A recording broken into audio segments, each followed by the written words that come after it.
I had a stalker at work, so I'm just going to quickly tell you about him. I don't see him anymore, but I'm going to tell you. So he's this older man. He told me his name once, but I don't remember. So first time he came through, he's like this older man. First time he came through, he was like super nice. And obviously I'm nice because it's customer service. I have to be nice. So I'm serving him. I'm like, yeah, we're having conversation. He comes through again. And like on the same day the next week. So he knows I work this day. So he comes through the same day the next week and he starts talking more. He's telling me about the car he just bought. He's telling me about the old motorbike he used to have that he had an accident on. He's telling me about his new dog. He goes, so you work this shift every week? I'm not thinking much of it. I'm like, oh, he's a nice guy, whatever. And then he's like, so what other days do you work? So I give him the days that I work. Silly me, okay? I understand that's my fault. And then he's like, okay, perfect. I'll see you on this day, which was the next day I was working. And I was like, okay. And this is when I first started going, why are you coming in just to see me? Shouldn't you be coming in to shop? Anyways, next time he comes through, this is the most wild thing he's like ever said. So he puts down a bunch of chocolates, like heaps. And I was like, oh, someone's got a sweet tooth. And I'm scanning it. He's like, no, I'm bringing it home for my wife. And I was like, oh, that's really lovely. And he's like, eh. He's like, oh, I've been married 3 times. So it's not like, it's nothing new to me. And I was like, oh, perfect. And then jokingly, I said, oh, so which one's been your favorite? Obviously, you'd say your current wife, right? Being like, oh, you know, my wife I'm with now, love of my life. He goes, oh, my second wife. The love of my life, I miss her every day, but we had to split up. And I was like, if I was your wife, I would off myself. There's no way I'm letting my husband talk about me like that. So I was like, oh, okay, what happened? And then he's telling me all about his second wife and how much he loved her and why he loved her and why they had to split up. And I was like, okay, you fucking weirdo. And then someone comes behind him in the register. And he's still talking about his wife. And then I finished, he paid, and he's like, I never get to speak to you long enough. And then he's like, I never get to speak to you long enough. I should get your number so that we can talk more. And I was like, haha. And then I started to serve the next customer, so he went off. And I was like, that's weird, right? That's weird. So I told my manager about it, and I was like, look, it's a little bit weird. And then she was like, okay, if it happens again, like, let me know again. So he comes through again, and he's like, hey, so I never got your number last time. And I was like, yeah, because, like, I'm 17. No, actually, he actually said in this same transaction, right? So he's like, I never got your number last time. And I was like, ha, just laughing it off because I'm not going to be like, you can't have my number. I was just laughing it off and kept scanning. And then he's like, so you work here full time? And I was like, no, I'm still in school. He goes, school? And I was like, yeah, I'm 17. I'm in year 12. And he was like, right. From that day, I've never seen him again. So, like, thank you for abiding to the law and, like, wanting me to be overage. Thank you for not going for a minor. But, like, you should have assumed, okay? You probably should have assumed. I was working after school hours. I told you that. So, like, I wasn't ever working during the day. Probably you could have guessed. And I personally don't think I look old enough to be working there full time. Like, at most, I'd be in uni. Odd. But I haven't seen him since. I don't know where he went. And every time I do see him, like, when he just happens to be there at the same time as me, he doesn't come through my register anymore. And he's like, hi. Like, he's, like, awkward because he knows that he did something wrong. Anyways. However, coined the phrase, you can't make this stuff up, might have known the story of real-life boogeyman, Albert Fish. A slight, elderly man with grey hair, no one suspected the kindly single father of being sadistic child murderer and cannibal. Get ready with me while I talk about my stalker story. I've honestly been waiting like 2 years to tell this story because it was kind of scary. We didn't want this person to see this video or find where we were, but I think it's been long enough now to talk about it. Also, ignore my self-tan hands. Really, I haven't figured it out yet, but we're working on it. This started back in 2021, September, end of summer. I just started dating my boyfriend. We were sitting on the couch, drinking wine, just made some dinner, and we heard the doorbell ring. My boyfriend got up to answer the door. We weren't expecting anyone, so it was a little weird. He answered the door, and I just hear this female voice talking.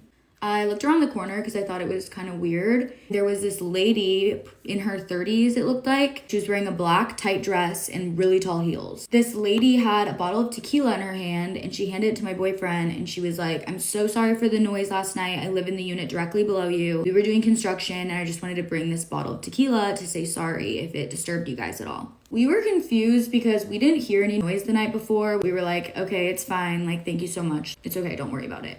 A few days go by. It's morning time, really early in the morning. We are just waking up, getting ready for work, and we hear the doorbell ring again. My boyfriend's roommate answered the door. I heard a bunch of commotion. So I open the door and I look outside and I see my boyfriend's roommate like shoving the door closed on this lady. So obviously it was the same lady as before. She had showed up at 8 in the morning, rang the doorbell, and she was wearing nothing but a towel, like completely naked in a bath towel with her hair wet. And she was trying to come into the apartment. She was like, "Who's there? Is it just you guys? Is it just you guys?" And he was like, "Yeah, like what, can we help you? Like, what are you doing?" And she tried to shove her way into the apartment and my boyfriend's roommate had to slam the door on her and basically yell at her to get out. We didn't really know what to think of it. We thought maybe she thought they were cute and was trying to shoot her shot and then she was pissed that they wouldn't let her in or something. We kind of just like let it go at the time. About a month goes by. Me and my boyfriend are getting ready to leave to go get sushi. We open the door and we look down and there's a folded up piece of paper on the doormat. We pick up the piece of paper and it is literally Morse code. A piece of paper with sentences on it, with punctuation, with lines and dots. I literally have a photo of it. Like, it was a Morse code note. I took pictures and videos of this entire ordeal that I can post, maybe. There's honestly so much to the story, so this is like a summarized version, but yeah. So on the way to sushi, I'm like looking up Morse code on my phone and I'm like deciphering this note. I finally got the whole thing decoded and it said, "Who are you and what exactly do you want from me? I'll be back in 30 minutes. We didn't really know what to do, so obviously we went to dinner. We were kind of expecting that when we got back there would be another one, and there was. Morse code note number 2. "If you truly want me, call me. I no longer trust you."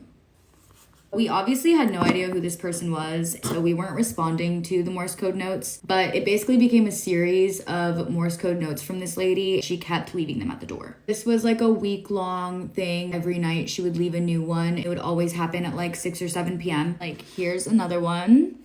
"I don't understand. I will accept Tony, Leandro, or David. They need to call me today." And then just like some random stuff at the bottom. And then there's 3 more.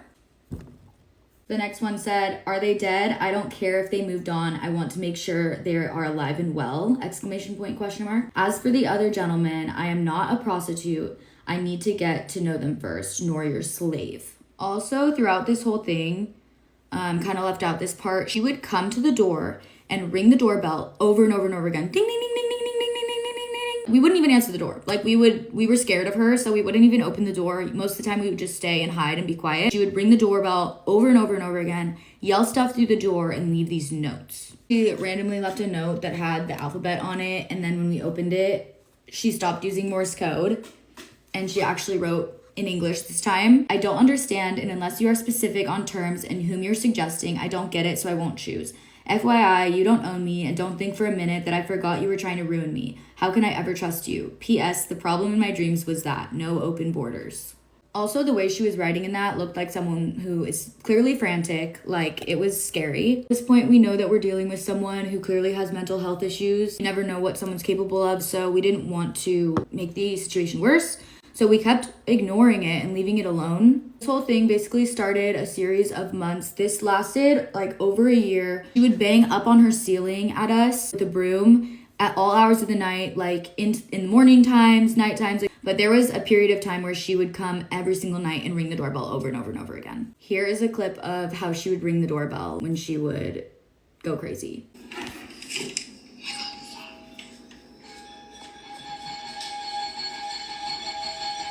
I honestly have so many videos of that I can show a different time. But yeah, at this point, we decided to call the cops, told them what was going on. We asked them to come down and tell her to please leave us alone. Submitted a police report. We showed them all the notes and everything. And they would come down and they said that they would go knock on her door, but if she didn't answer, they couldn't do anything about it. We had called the cops multiple times because This kept happening. Even when they would come, like nothing would change. She would still do it again and they would do nothing really about it. They would say, we can't help you guys until she actually does something to hurt someone. One of the last interactions that we had with her, she came to the door, did the ringing the doorbell thing again. At this point, we would open the window, the kitchen window, because we could see out by the door. We'd open the kitchen window and be like, please leave us alone, go away, like leave us alone. We would yell for help from the neighbors, being like, help, this lady is like harassing us. One of the last interactions that we had with her before we moved out and everything, she came to the window and she told us that she thought that we were paid actors and that we sent paid actors to her door. The cops were paid actors. We were paid actors. And that we sent paid actors to her door to harass her. The whole time, she told us that we were harassing her and we needed to leave her alone. She told the cops that we were harassing her. We needed to leave her alone. Really, she was just mentally ill, which we understand, but also we were being harassed, so it was a lot. Here is a clip of one of the last times how violent she got with ringing our doorbell.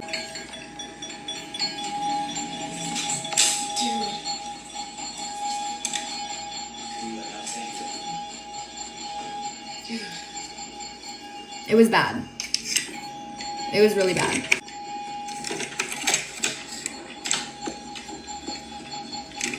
She's hiding. Oh my god. So, yeah. That's that. I can honestly talk about this for so long. I have so many videos. I have a whole album in my phone called Stalker that has every video and all the info about this, so I could talk about it forever. So yeah, let me know if you want a part 2 of my stalker story, but that's pretty much the summed up version. Hey Pookies, so don't mind my voice. I'm actually so sick right now. But I want to talk about a really crazy stalker I've been having now for about like 5 years. And I just feel like I just need to do this video because it's gotten really like intense and it's gotten to a point where the world needs to know. And also like for my own safety, like if anything happens to me, y'all know exactly who did it. So it goes way back to when I was dating an XX. So not my last boyfriend, but the one before that. So one day basically he just comes up to me and he's like, hey, like just warning me about this girl. He's like, oh look, like she's delusional, this and that, yada yada yada, like I just want to let you know, da da da, like he just gave me a warning about her. I'm like, what the fuck? Like in my head I'm like, no girl's gonna be crazy for no reason. Like you must have did something, you know, like you must have did something to make her crazy. But turns out she's just crazy for real.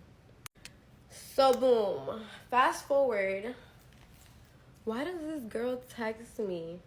Like she DMs me, right? She DMs me like probably like a week later after he warned me, and she's like, she basically just sends like her pictures next to my pictures, and she's like, she starts going off on me. She's like, you're copying me, this and that. Like, babes, is this high school? Like, we are grown. What do you mean I'm copying you?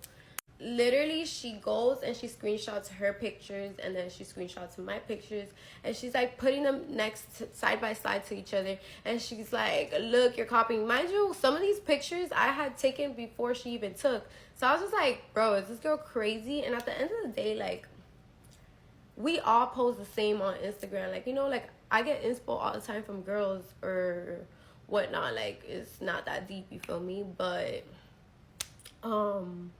if I got inspo from somebody, baby, it was not her. Like, it was not her. But whatever. She was delusional and she kept putting my pictures side by side and just going off on me. And then she starts talking about my ex, like how my taste, this and that, like just going crazy. And I'm like, whoa, this girl is insane. Like, what is wrong with her? Okay, so boom, whatever. Like, I tell her off. I'm like, leave me alone. Like, you can have the guy. Like, at this point, I'm just thinking, like, you know, she's being boy crazy about this man or whatever. So I'm like, you can have him. Like, I've been done with him at this point, and like we weren't really together at that point. So it was like, whatever. Like, girl, bye. Like, leave me the fuck alone. So whatever. After that, fast forward, I don't hear from her for like a little while. Okay, so then whatever. So then now I get with my last boyfriend, right? So I get with my last boyfriend, and while I'm with him, like, I'll get like little like threats and shit like from text-free apps, and like, you know, like, oh, that's why I'm gonna keep your man, this and that, da da da. And like my intuition always told me it was her, you know, like I was like, bro, like what the fuck, is this girl still like harassing me and stuff? So my intuition always told me it was her and stuff, but whatever, I didn't have proof of that, so I was just like, I would literally not even entertain her. Like I wouldn't even entertain the messages. I wouldn't do any of that. Okay, so this is like our first encounterment. Boom, she's there like posting. This is like her showing my picture and then her picture and then my picture, her picture, and like that, right? Okay, cool. And then she's just talking crazy, swears I want to be her, but okay. So okay, so fast forward to the recents. Let's get into the recents. So recently, hold on, I'm trying to think right now because what happened first? Oh, okay, so fast forward to recent. My man now. So, okay, so he tells me, he's like, yo, like, this girl's thirsty as fuck, like, because she literally DMs him under, like, a selfie he posted. And she's like, oh, is it packing, though? Some thirsty ass shit like that. So he shows me, and I'm like, no fucking way this girl is still, like, following me around. Like, what the hell? It's been like 5 years now. Like, what is she doing? So whatever, he obviously, my man now, like, he's a good man, Savannah. So he was not with that. Like, he showed me, he told me everything. I'm like, what the fuck? Like, this girl's so weird. So me, out of curiosity, I go on her page. I don't know if me going on like her Twitter page or something really like she got a notification. Like, I don't know. So that sparks curiosity in me. I go on her Twitter page. Why, when I'm scrolling through her Twitter page, there's a picture of her dog in like me and my ex's apartment. So me and my ex's apartment, like, her dog is like on the couch that I'm sure I wasn't living up there at the time, but like, you know, like, her dog was in the couch in the apartment. Like, I know the apartment, I obviously lived there. So I was like, oh my gosh, like, she was fucking with my ex too. Like, what the fuck? So whatever, I was like, okay, yeah, like, now this girl is really creeping me out. Like, that's crazy. But that's not even the worst part, guys. Like, that's not even the worst part. So, like I said, I don't know if she got an alert or something that I went on her page and, like, I don't know. Like, I definitely didn't like anything or nothing like that. But whatever. Next day, a whole fake Twitter account is made up of me, right? It's a whole fake Twitter account made up of me, and like, she's basically putting pictures of like me next to other girls. Now she's comparing my pictures to like other girls' pictures, and then saying I'm copying other girls. So like, she's doing that. Like, there's a lot of that, and then there's like pictures of like, because my man had took me to like her mess or something for my birthday, and like, I posted it up, and she posted up like a picture of a rapper or something, and she was posting like his pictures next to my pictures, or like things I would do, and like basically trying to say like I was out with him. But my man obviously knew like he was the one doing all that. So he was like, what the fuck, like, this girl's weird, like, why is she posting that? And then the creepiest thing ever, she posted a picture of, no, it was a video. She posted a video of me and my man walking in my building garage. So like, I guess I was like, I got home, like, she followed me or something. I'm like, yo, did this girl follow us here? Like, what's going on? Like, that is creepy. That is creepy. So yesterday she texts me my whole on address. She texts me my school's information. She texts me my mom's information. She texts me my date of birth, like all the information she has on me, right? And she's like pretending on a text-free app, right? She's pretending on a text-free app like it's her mom or something. And she's there like, oh, if you don't, everything she's doing to me, she's saying I was doing to her. Like, and she's pretending to be her mom, and she's like, oh, stop harassing my daughter, I'm gonna go to the cops, da-da-da-da, this, that, and the third. I'm like, girl, please go to the cops so I can file a restraining order on you, because you're weird and you're sick in the head, and what you're not about to do is play on my phone. So it's like, you got my address, you got everything, so it's like, bitch, what the fuck are you doing? Like, what is your issue? So yeah, like, that is just insane. Like, I'm about to show you guys the Twitter receipts. Like, she was comparing me to other girls. This is my friend's brand. Like, anybody's gonna wear that. And then she was comparing, like, me and this girl. Like, girl, you're weird. Like, anybody can go to the Mondrian.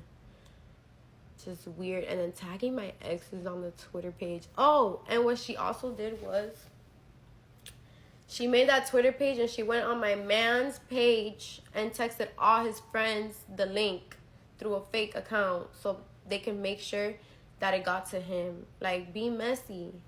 So messy. And it's just, like, so many more details in between. And, like, oh my gosh. Like, if anybody knows who this girl is, I'm going to show her picture now. All I have is her Instagram. I don't know anything else about her. Like, I just need a name, honestly. I can do so much with a name. But let me look for it. This is her Instagram. If anybody has info on her, let me know. Let me know, please. Because this is getting out of hand. Like, the threats, the harassment. Another thing is, like, I just want to know if she's doing this to anybody else, or does she just have it out for me? Story time. I had a real life stalker in real life. I've told this story on social media before, but I think it needs to be revisited because now that, like, all these platforms, like, these people have platforms and people have, like, stalkers, like, yes, it's severe online, but, like, in real life, stalkers are completely different. My stalker thought we were madly in love. I met my stalker when I went on a grippy sock vacation. This is important context to the story, y'all, so just hang in there. Your girl had decided she was done with life. She was working a full-time job, and the last person that was believing her about everything that was going on in her life just turned their back. So your girl tried to exit stage left at work. I went too far, and I had to go be impatient. The reason I tried to exit stage left at work was because I was assaulted at work. SA'd, if you will. I had a promising future in a career as a nurse, and I was an EMT working as a tech basically, and my whole life was ruined for me. All because some freaking ding-dong couldn't keep their hands to themselves. My investigation at work included identifying the man behind double pane glass with HR in a separate building. And because the cameras near the elevators were down that day, they couldn't do anything, and they allowed the man to come back to work. The day that I saw he came back to work and I confronted, like, we saw each other in person, I crashed out. I'm not gonna lie, girl, I crashed out. I crashed out. All that being said, I earned myself a trip to the grippy sock vacation place. Now, this was a long time ago. I have grown. But, like, having a real life stalker is not cute. So anyways, I get admitted, and I am right at the cusp of where you would be a minor or an adult in this ward. I barely passed the adult part, so I was 18, but only by a few months. From my ward, you could see the youth ward, and I remember thinking, that looks a lot more like where I should be. I was super tiny and underweight and struggling, and I felt scared to be in a big group with a bunch of unstable adults. I was also unstable, but I was only unstable to myself. Like, I wasn't sitting here throwing chairs at people. And the nurses sat behind a glass box at the nurses station, like, fully, like, plexiglassed up, like we were zoo animals, and they were observing us. But that's neither here nor there. A bunch of kids eventually come in and get, like, intaken at the same time, and they're all my age-ish. Definitely closer than age than fucking, we called him Kitchen, because he took the sink apart while we were there, and his wrist. But definitely closer to my age than Kitchen, who was in his 40s and 50s. Regardless, what had happened is that I saw the board and all of us had S's next to our name except old boy. He had an H. Keep this in mind for later. H. What could H stand for in a hospital for your mental health? I'm gonna tell you in a minute, bitch. Hang the fuck on. So anyways, we're all vibing, hanging out, and it's like now less scary for me because there's people my age and we're all like comparing our stories and how we ended up there and laughing about how we ended up there. There was classes during the day to like better yourself or counseling classes, but I would opt out most of the time and sleep through them, mostly because they drugged me to the point where I was drooling on myself for the first 3 days. But regardless, when I finally did decide to rejoin society in Glassbox City, I would visit with my peers in the game room, which had like movies that you could put in a VHS, board games, etc. And we would just like visit.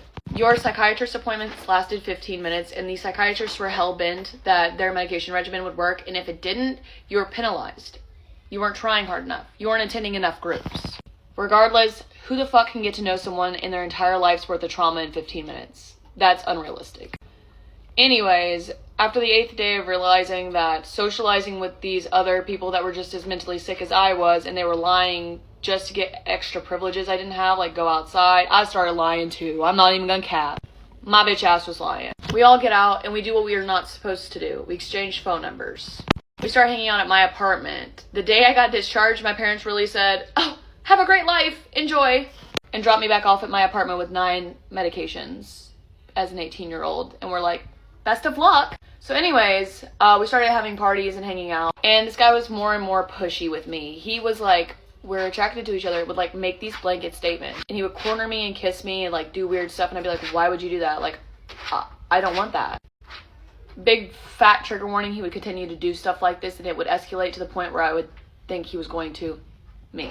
That being said, there was one day that like months later after we started hanging out and started having all these parties, that I felt like he was a safe guy. He drove me in his car. He respected that I didn't like to go fast. He respected the traffic laws. I did bring him to a family dinner so that my parents knew who he was, but he was missing housing and wanted an apartment. And my roommate had just moved out because she couldn't handle the stress of being 18 and paying half the rent. And after my grippy sock vacation and strenuous counseling sessions that I had to attend, I needed a roommate. With that being said, old boy was like, I need somewhere to live. And I was like, okay, I've got an extra room, I'll show you. After work one day, I was like, meet me at my apartment, I'll show you around. So he does. It's a townhome. You walk straight up 1 flight of stairs to the main floor, and then there's another flight of stairs. I call this my treehouse apartment, because by the time you got all the way to the top with the bedrooms, it felt like you were in a treehouse. There was 2 bedrooms at the very top, technically the 3rd floor, with a Jack and Jill bathroom. We got there and I had a puppy at the time because that's what I decided I needed to better my mental health, was a companion. And I loved that puppy. I kept her till she passed away, and she died really early of kidney disease because she was poorly bred. That's neither here nor there. Regardless, she made a mess while I was at work because she was like 8 weeks old, and so I kept her in like a little bathroom with a baby gate, and I was planning on cleaning up her puppy mess. I drew up a bucket of bleach and we were in the bathroom together, and he was like, "You're gonna regret meeting me." He then takes the rag that's in the bleach and slings it, and it hits me in the mouth and face. I had hung out with this guy an unholy amount of times, and I had never seen the look in his eye that I saw that day. His pupils were blown out as if he was getting like an adrenaline fix on this, and he looked like he no longer had a soul.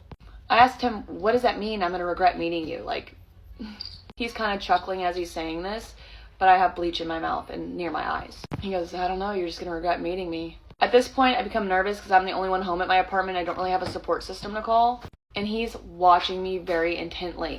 So I pass it off as it's okay because I realize now I'm in a dangerous situation and I need to stay calm.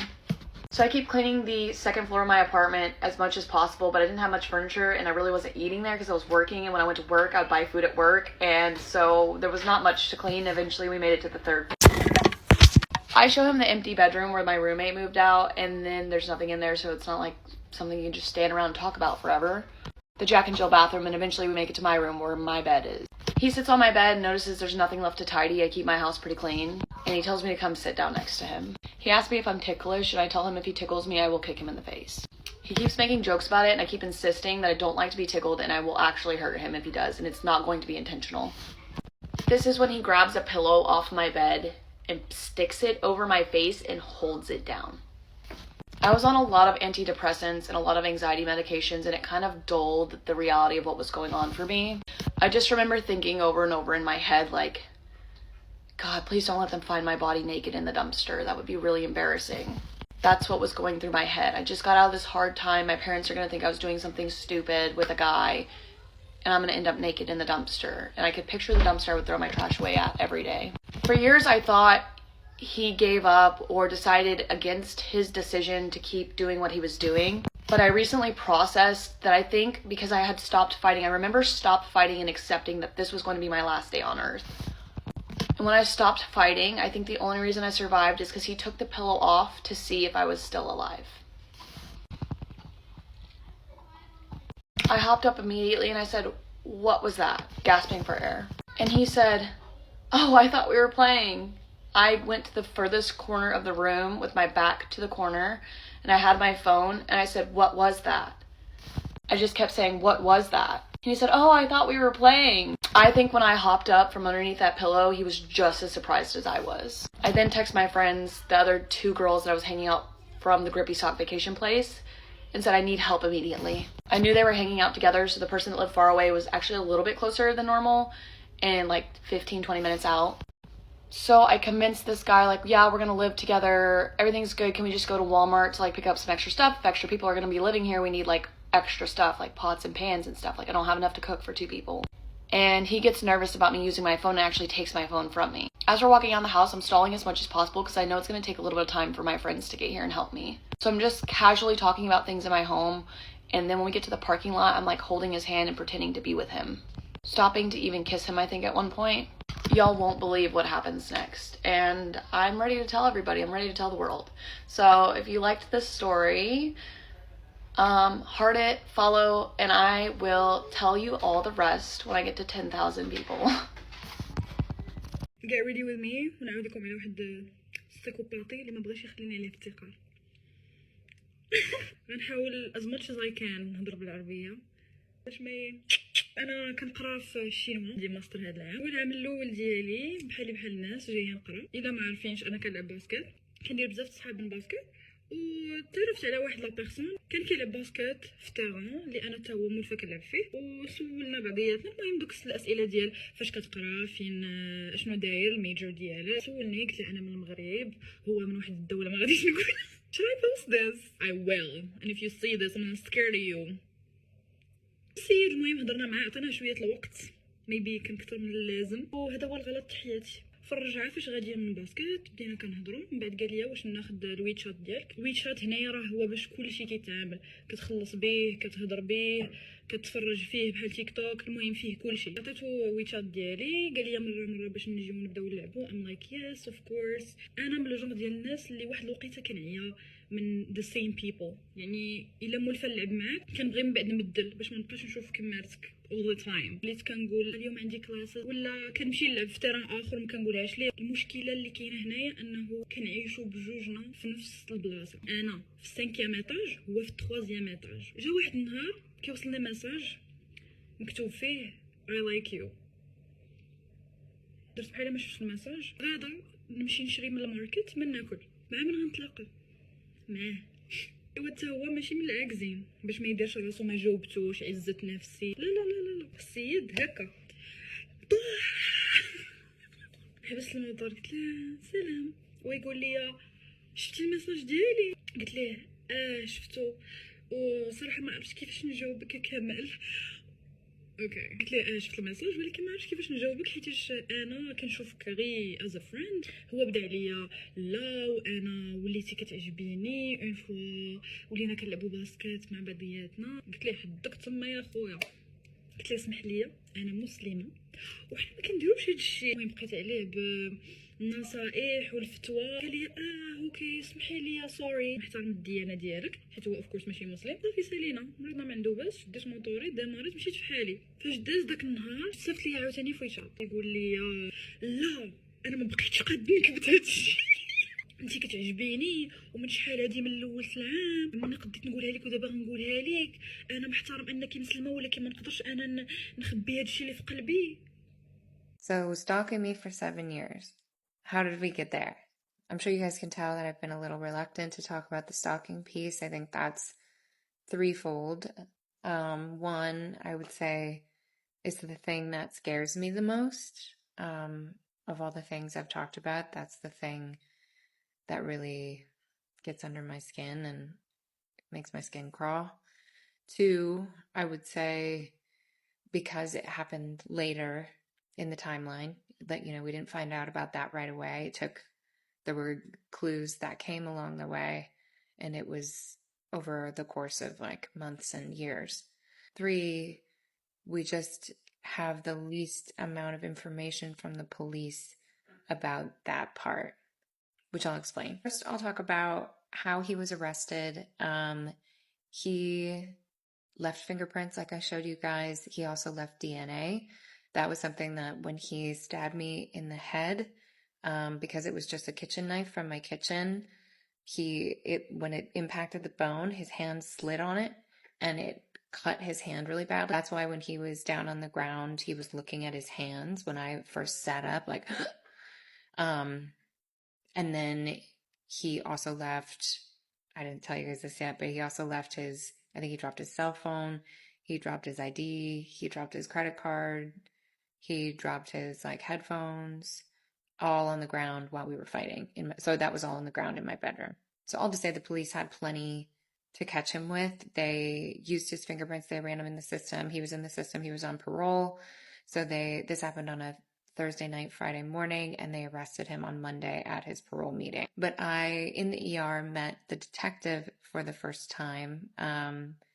And I won't say his name, I won't share his identity, but I don't think I said this on the podcast, but he's very handsome.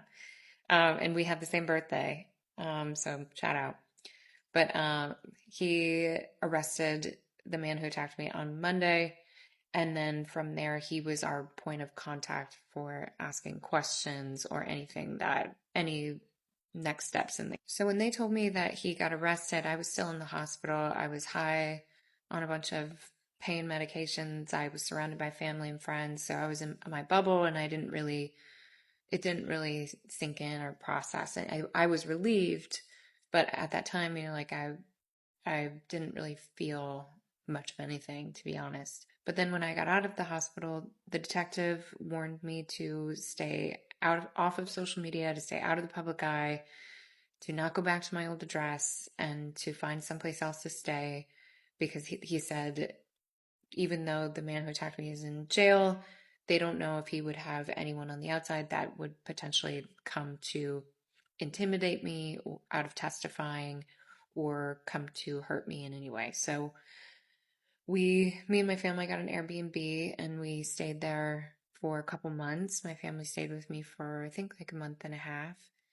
And I think I know it was in the Airbnb that I first started to feel this tickling, where I started to think, was he just walking by on the sidewalk and thought, I'm going to break into this girl's house today? Or had he been watching me for a few days? Had he kind of cased the apartment? Like it started to creep in this fear that maybe I had been hunted. That was how it felt. That was the fear. Look at the windows at night. At that time, I was staying up all night. I couldn't sleep. And I would stay up all night. I was in a lot of pain from my hand. Then the pain happened. But I would just stare at the windows and wonder if there was someone on the other side. So even though I was afraid, and even though there were these kind of unanswered questions, months went by without any new developments there, any new information there. Other new developments and other new things came in, like the DNA came in and confirmed that it was him, things like that. But as far as him watching me, that still was a mystery. It was about, I think, maybe 6 months after the attack. The attack happened in February, and I believe this was in like July or August, that I got a call from the detective. And he was in the car. I could tell that he was in the car driving, and he said, I need to ask you 3 questions, and they're going to sound really strange. And I, of course, said, sure, like, okay, anything. And the first question was, were you at a party the night of the attack? And I said no, because I wasn't. I had gotten my hair cut that day and like made dinner and ate it on the couch. And he said, the second question is, do you know Nipsey Hussle? And I said, I know his music. This was at a time when he was alive, but I don't know him personally. So he said, okay. And then he said, the third question is, have you been to Arizona? And I thought about it and I said, yes. When I first moved to LA, I had a boyfriend and he had family that had moved from northern Wisconsin to Arizona. And he said, okay, what year was that? And I told him what year. And then he said, okay, do you know the name of the city that you visited in Arizona? And I thought for a second, because I knew it was like a silly name. It was like a funny name where where my ex's family lived. I thought about it and I was like, I can't remember, but I think it's Happy, Arizona. And he paused and he said, okay, think about it and call me if you remember anything else. I was stalked and watched by a man for over a year of my life, and it all began through public transport. When I originally posted about this, I did not expect 18 million people to be interested, but I guess looking back, it was a pretty crazy time in my life. I was sitting at the train station one day when I noticed a man sitting across from me, and I could tell that he was looking at me out of the corner of his eye. And when he noticed that I could see him looking at him, he smiled at me, I smiled back, and when the train came, we both got on the train and we both got off at the same stop. But I didn't see him after that, so I didn't think anything of it. Little did I know that this was the beginning of me being watched every single day of my life. I was in school at the time, so I was catching public transport nearly every day. I believe that this is how this man worked out every single thing about me. Where I was going, where I went to school, where I lived, what I did for fun, who my closest friends were. For the first couple of weeks, he would just follow me through the train line. I would be on my way to the train station, and at some point I would turn around and he would always be walking behind. At first I thought he was just a mature student that had moved in close by, because he was always carrying a full backpack and always getting the trains. But after a few weeks I started to notice it didn't matter what time I was going to the station or what station I was getting off at, he was always there. I never saw him step foot out of a house, but at some point or another he always joined me. One day I started to wonder if I was just being paranoid, so when the train came, I stepped 1 foot onto the train, he stepped 1 foot onto the train. Stepped off the train, he stepped off the train. I was living in a house that backed out onto an empty field and bushland, so the day that I left the house and saw him standing by a tree in the empty field, I knew he had to have been waiting somewhere very close by my house. The scary thing about stalking is he wasn't doing enough to be incriminated at this point. Unless he has physically touched me or assaulted me, it's technically not a crime. He was just doing enough to torment me and make me feel insane. If I went to the park, I could look over and he was just sitting under a tree watching me. If I was at a restaurant, 2 minutes later, he would walk in by himself with the creepiest smile on his face, and he would sit across the room facing me to just stare. And you know how they say psychopaths have dead eyes? This man had the scariest dead eyes I've ever seen. At this point in my life, all of my closest friends knew about my stalker. I became increasingly paranoid. I stopped catching public transport, I stopped leaving the house by myself, and I tried not to go to public places. But then came the night that I was meeting with my crush, and this is where things really escalated. I told my mum I was staying at a friend's place, so I knew in order for me to go and meet up with this guy, I was going to have to catch the train. I waited until literally the minute before the train and then sprinted to the station. Mind you, this was at 10 o'clock at night. I ran directly onto the train. I thought I was safe, but then I saw a man board the train with a hood on and he had his head down. He had a backpack on, but I wasn't sure if it was him because this man wore the same outfit every single day. But today he was hiding his face. I called the guy that I was meeting up with, I put him on speaker and made sure that he was going to meet me at the station. I got off, he got off, but then I lost him. I figured maybe because I was with a guy, it had scared him off and I tried to enjoy my night. Being a teenager, we went to a park to hang out, but the whole time I just had this eerie, bad feeling. I couldn't help but feel like something really bad was going to happen this night. I got a few missed calls from my mum and she texted me saying, "Jade, are you okay? I can't sleep." I decided my intuition was right and that it was time to go home. I could feel myself being watched, I just couldn't see him. We left the park to walk back to the station. I looked behind me again, only this time in the very distance, I saw a hooded man waiting by the park. As we walked, he started to walk. I started walking faster, and when I got to the station, even though he was nowhere in sight, I decided to lock myself in the bathroom so that if he came, he would think that I wasn't there and he wouldn't get on the train. I waited until the very last minute when I heard doors closing and I ran out of the bathroom onto the train. I got on an empty carriage. I thought I was safe until I heard the connecting doors open and I saw his feet walking towards me. As far as I could see, the train was completely empty except for me and him, so I was terrified and started running through the carriages to find other people. I knew this was his perfect opportunity. But thank God I found a group of people who were on their way back from clubbing. I was frantically shaking and explained my situation to them, and they were nice enough to let me sit with them. But I knew that I wasn't in the clear because soon enough I was going to have to get off the train alone to the dark, empty streets. This is where it gets crazy, and this man had a crazy history, but I'm going to have to make a part 2. Sometimes true for stranger non-fiction. The case of Richard Trenton Chase is a story which even the most depraved horror writer would struggle to create. Over the course of 4 weeks spanned across 1977 and 1978, Richard Chase took the lives of 6 innocent victims in Sacramento, California. His murders gradually progressed in violence, beginning with drive-by shootings and culminating in acts of cannibalism. Yo, I have a stalker, and I'm scared for my life. Okay, backstory. So, this girl has been stalking me. Yes, it's a female. Has been stalking me since August of last year. Before August of last year, actually.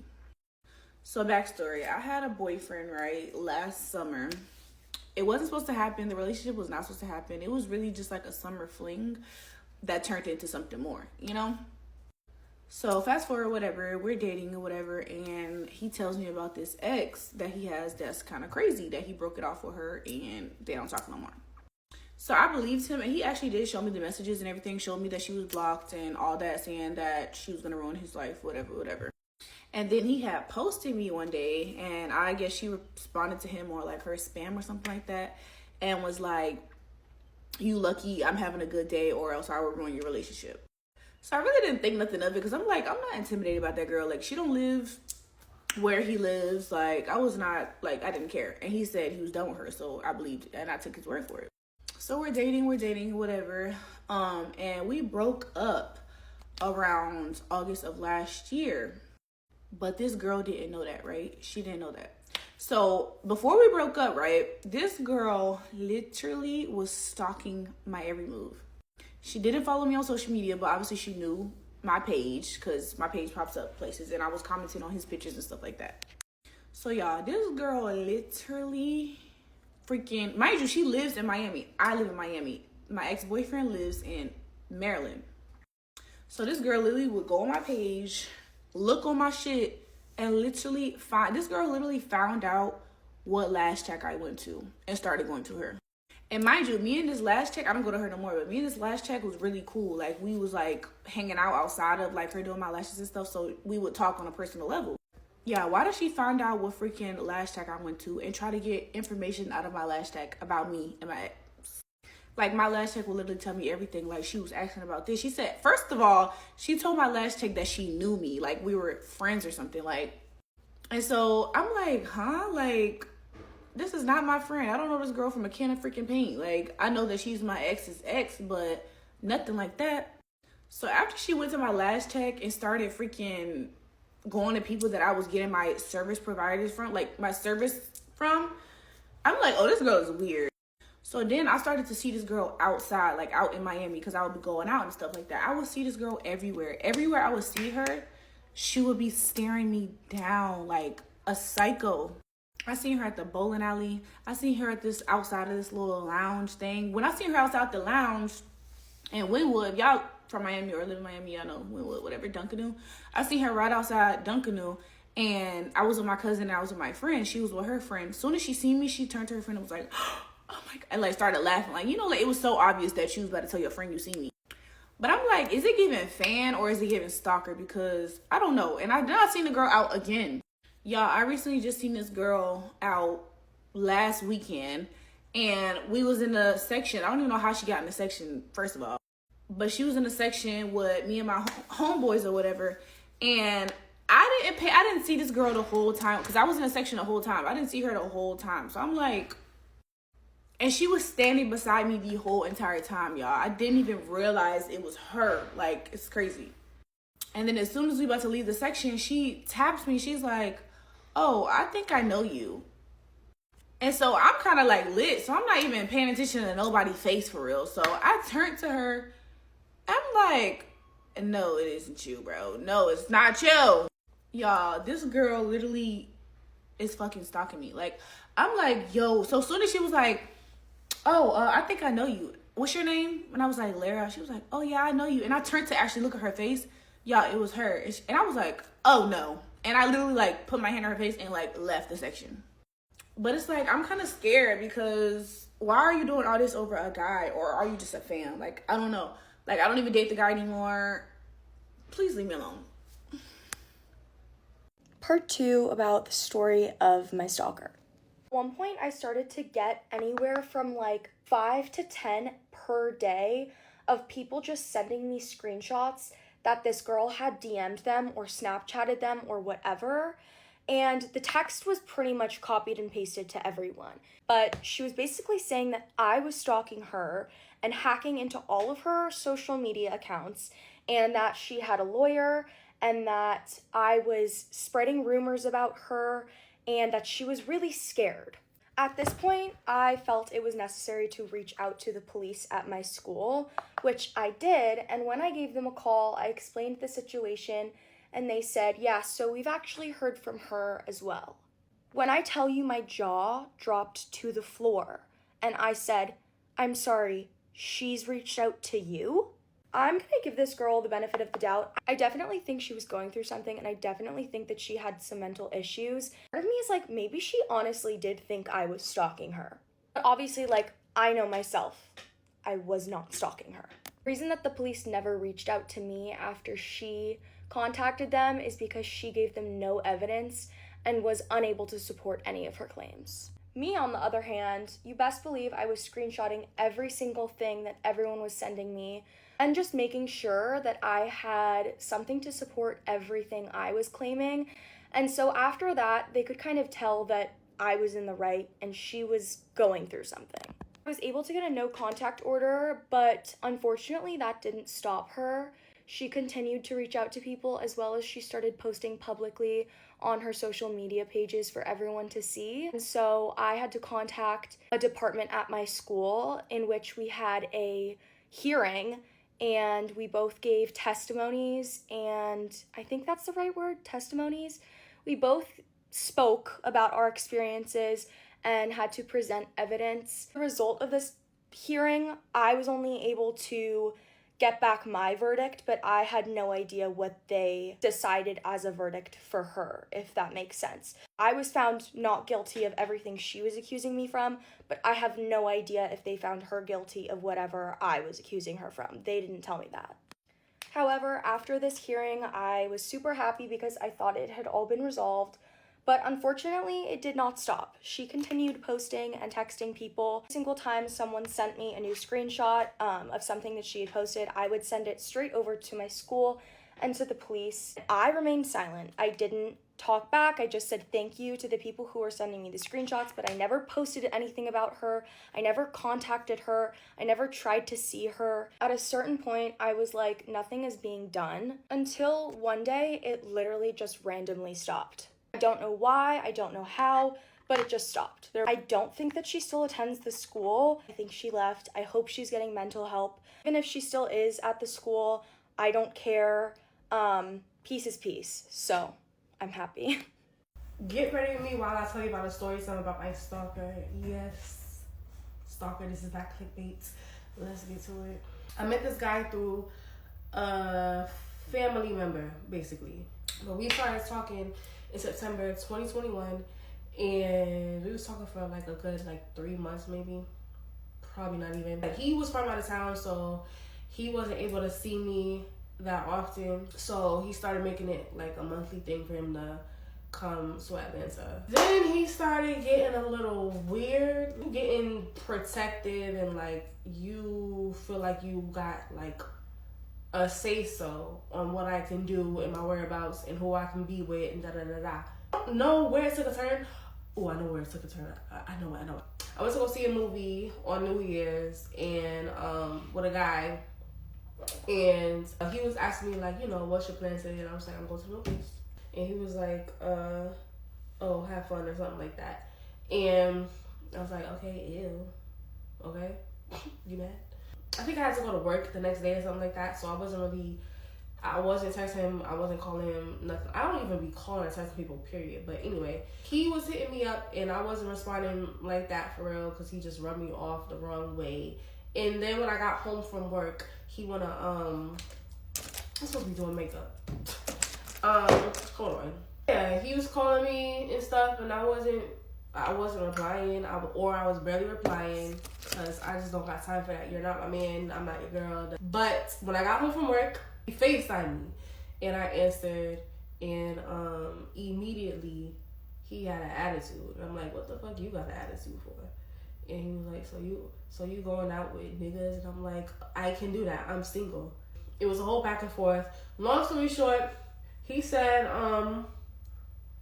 fuck you to me, and I was like, fuck you too, and I hung up. He started calling me back when I wasn't answering his calls. He was sending me text messages, y'all. He was blowing up my fucking phone. I blocked him, and he started calling me from other numbers. I'm like, nigga, how did you even get somebody's number that fast? So yeah, he's texting me from other numbers. I'm not responding because, first of all, I don't know their numbers, and I know it's him though, because of the things that he's texting. And I'm like, nigga. And then like one of the friends, I guess, I'm assuming, that he was texting me from, said something like, man, talk to this guy. And I'm like, I don't gotta do shit. That's not my nigga. Yeah, so I was blocking all those phone numbers he was calling me and texting me from. And then this nigga want to message me on WhatsApp, blocked him on there. He was messaging me on IG and wasn't responding. So I blocked him on IG. He made other accounts. So I blocked him on all the accounts that I could, like, that I was aware of, that he was, like, watching my damn stories and shit from. After that, fast forward, I randomly get some flowers at my front door. Who the hell sent me flowers? And I'm like, the only nigga that really know my address that I've talked to is him. So I'm like, this is weird as fuck. I remember posting it on my close friends too about it. If y'all are all my close friends and y'all watching, y'all know what I'm talking about, but y'all probably don't remember because it was years ago. And it had a handwritten letter on it. So I'm like, there's no way that he could have, like, sent this to me and not had, like, dropped it at the doorstep without him doing it himself, you know? Because it was a handwritten letter, and then he, like, signed off on it. Got the flower, moving on. I thought it was going to be done after that. I was wrong. He ends up sending me a handwritten letter and a blown up picture of us two. That was it for me. That shit was it for me. So I messaged him on IG and was like, look, you're being a fucking weirdo. Like, this does not turn me on. This is not like, oh, this is so sweet. This is not an act of kindness. This is an act of weird the fuck. Oh, you're a weirdo. That shit was pissing me off while I'm looking at him responding. Like, nigga, all I want you to do is say, all right, I'm done. I don't want to hear a whole sob story. But yeah, he was talking about, like, oh, that's how I express my love, I'm sorry if it came off weird. I'm like, what makes you think I like that? Like, if I'm ignoring you, I blocked you on everything, what makes you think that I want you to do that? And he was like, oh, I didn't think of it that way. Like, bitch, was you fucking thinking at all, dummy? And mind you, he sent me a whole, like, 3-page letter, I think, handwritten. Go to the next post for part 2, because it gets juicier than this. When I was 18, I had a stalker try to break into my apartment, part 2. And yes, I put on eyelashes today. So where did we leave off? So I am in my apartment. I look down at the staircase that leads up to the door to my apartment, and there's a guy trying to break the glass. So I call my dad, I call the police, they show up, and they're searching for about 10-15 minutes in the immediate area. So it is still raining, it's windy, it's dark, and, you know, I wouldn't say hysterical, but I was very scared at the time. And they ended up searching and didn't find anybody, which was super disappointing. I do remember them asking me if I could describe what the person looked like. And at the time, I just couldn't. I was just so afraid of what was happening. You know, I knew they were wearing dark clothing, but I couldn't see their face, their hair color. I could see that it was a white person, but that was about it. So when they were talking to me about, okay, who do you think it could be? Are you sure you saw somebody? Yes, I was 100% sure that I saw someone. And it was at that point that I started talking about the weird phone calls that I had been getting for months. So the officer said, okay, let's look into it, and took down my cell phone information, the provider that I have, which was Alltel, and said that they would get back to me. So little backstory. I'm currently a wedding planner, but previous to this, I actually used to work as a criminal analyst for a police department for several years. And part of my bread and butter was looking at phone records and cell towers and examining cases through that. So what happened was that the officer knew that these phone calls were coming in blocked and wrote a warrant for the information on the cell phone number that was calling me to Alltel. This was not something at the time that I was able to log into my account and see. All I could see was that I was getting numbers that were blocked at certain times of the day. So this took quite a while, but I would say maybe a month later, the officer came by and said, hey, I did get the results of who had been calling you, and I just wanted to come over and talk to you about it. So the officer sat me down and told me the name of the person who had been calling me, and I had never heard that name before, ever. This person lived in the town about 20 minutes north of where I lived at the time, and I had no connections with them. This was when MySpace was still a thing.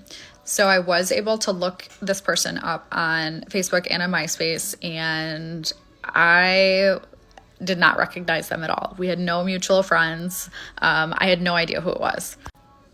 And when I looked them up on MySpace, what really creeped me out was that there were pictures of me all over this person's MySpace. Pictures that were no longer even floating around on the internet. They were pictures that I had posted like months and years ago, but were no longer on my MySpace. Like I had taken them down. When you had MySpace at the time, you could only upload so many pictures. And so you would, only have so many that people could look at from your profile. And these were from months and months past. So that bothered me.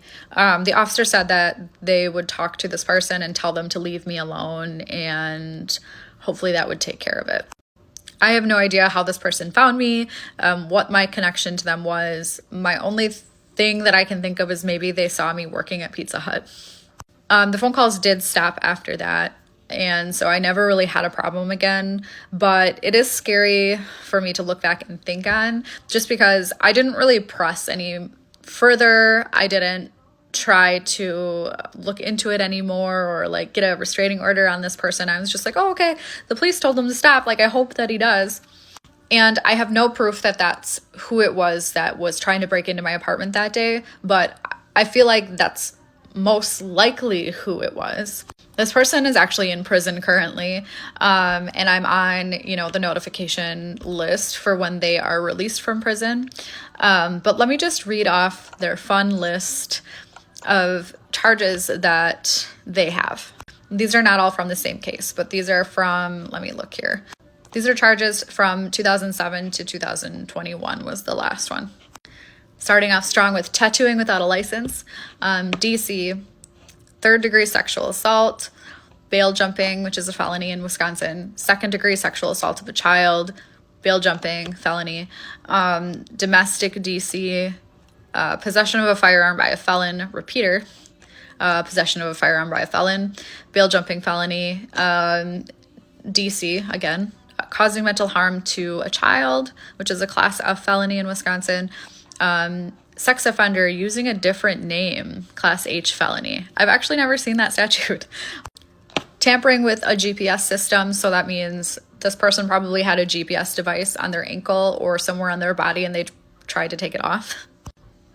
Battery by prisoners, intimidate a victim, threaten force, felony bail jumping again, and a violation of the sex offender registry in Wisconsin. So cool. I've never had a problem, knock on wood, with this person since the officer told them to leave me alone. They left me alone. But I think I am fortunate to this day that no one was able to get into my apartment just based on this person's track record. And hopefully I avoided something really bad from happening.